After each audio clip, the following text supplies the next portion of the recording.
नमस्कार दोस्तों, आप सभी का फिर से एक बार बहुत बहुत स्वागत है मेरे चैनल मिथिका में, जहां मैं आप लोगों को ऐसी नई नई कहानियां सुनाती हूं जो आपने पहले कभी नहीं सुनी होंगी। तो चलिए आज की कहानी शुरू करते हैं। मगर सबसे पहले मैं आप लोगों का बहुत बहुत बहुत शुक्रिया अदा करना चाहूंगी इस छोटे से चैनल को इतना सारा प्यार देने के लिए कि आज ये 1000 सब्सक्राइबर्स की फैमिली है।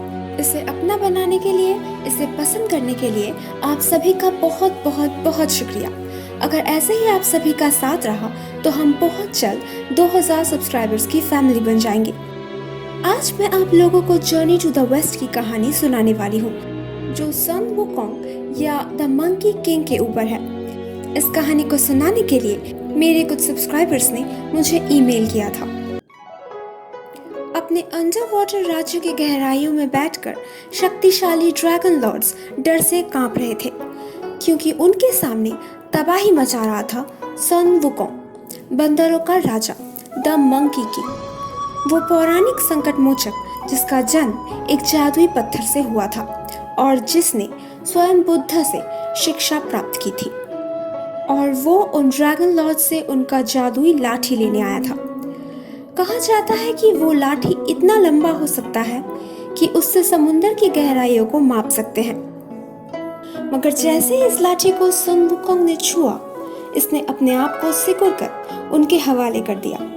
उसके शक्ति का प्रमाण पाकर ड्रैगन लॉर्ड्स ने सन वुकोंग को वो लाठी रख लेने दिया, और वहां से वापस आते वक्त उसने वहां से सुनहरा कवच, फीनिक्स का मुकुट और वो जूते भी ले लिए जिसकी मदद से कोई भी बादलों पर चल सके।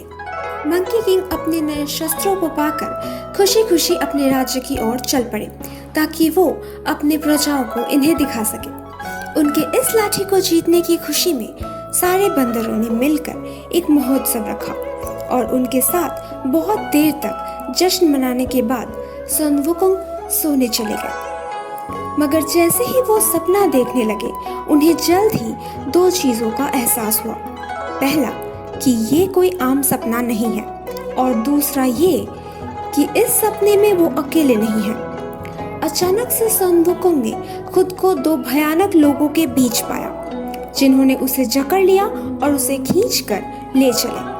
पहले तो मंकी किंग को ये समझ नहीं आया कि ये दोनों है कौन, मगर जैसे ही उन्हें अंडरवर्ल्ड का गेट करीब आता दिखा, उन्हें समझ आ गया कि ये दोनों सोल कलेक्टर्स हैं, जो इंसानों और प्राणियों के आत्माओं को अंडरवर्ल्ड तक ले आते हैं। ये डेथ लॉर्ड्स का राज्य है, जहाँ पर बुरे आत्माओं को बिना कोई दया दिखाए भयानक सजा दी जाती है। जब दोनों सोल कलेक्टर्स ने सन वुकोंग को नाई ही नदी के ऊपर ब्रिज में उतार दिया, तो उन्होंने कुछ ही दूरी में डेथ लॉर्ड्स के महल को देखा। इस ब्रिज में एक बूढ़ी औरत रहती थी। वो इस ब्रिज को पहरा देती थी और उसका काम था अच्छे आत्माओं को सूप पिलाना। इस सूप को पीने के बाद आत्माएं अपने पिछले जन्म को भूलकर धरती पर पुनर्जन्म लेते थे। मगर वो आत्माएं जिन्हें ये सूप नहीं मिलता था, उन्हें धरती की गहराइयों में ले जाकर भयानक सजा दी जाती थी, जैसे कि नुकीले बर्फीले पहाड़ों पर चलना, या सड़े हुए खून की नदी में तैरना, या फिर गर्म तेल में तले जाना। मगर सन वुकोंग को ना तो पुनर्जन्म मंजूर था, ना ही सजा मंजूर थी। जब सोल कलेक्टर्स आकर उसे खींचकर अंदर ले जाने लगे, तो उन्होंने अपनी लाठी निकाली और उसकी मदद से उछलकर उनसे दूर भाग गए, और उसी लाठी से सबको खूब पीटने लगे। बाहर इतनी शोर सुनकर 10 डेथ लॉर्ड्स अपने महल से बाहर आए और सन वुकोंग पर झपटे। मगर आज से पहले उन्होंने कभी इतना शक्तिशाली जीवित प्राणी की आत्मा को नहीं देखा था। वो सोच में पड़ गए, ये सन वुकोंग चीज क्या है? क्या ये कोई प्राणी है, कोई डीमन है, या कोई देवता? डेथ लॉर्ड्स जाकर बुक ऑफ लाइफ में इस बात का जवाब ढूंढने लगे। बुक ऑफ लाइफ एक ऐसी किताब है जिसमें हर जीवित प्राणी के मरने का वक्त लिखा रहता है। उन्हें समझ नहीं आ रहा था कि कहाँ सन वुकोंग का नाम लिखा हो सकता है, इसीलिए वो लोग पूरी किताब को पढ़ने लगे। मगर मंकी किंग को इसका जवाब पता था, और उन्होंने देखा कि सोल कलेक्टर से कोई गलती नहीं हुई है। आज ही की रात सन वुकोंग का मरना तय है। मगर ये कोई पहली बार थोड़ी है जब महान मंकी किंग अपने विधि को ठेंगा दिखाने वाले थे। ज्ञान और शक्ति की खोज में जिस सफर पर वो निकले थे, उसमें उन्हें बहुत कुछ सीखने को मिला था। वो अपना रूप बदल सकते थे और उन्हें मार्शल आर्ट्स और जादू करना भी आता था।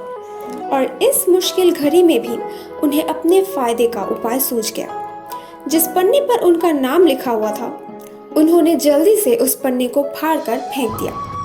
डेथ लॉर्ड्स ये देखकर हैरान रह गए और इससे पहले कि वो लोग सन वुकोंग को रोकते, उन्होंने अपने बाकी बंदर साथियों का नाम भी वहां देखा और उन पन्नों को भी फाड़कर फेंकने लगे।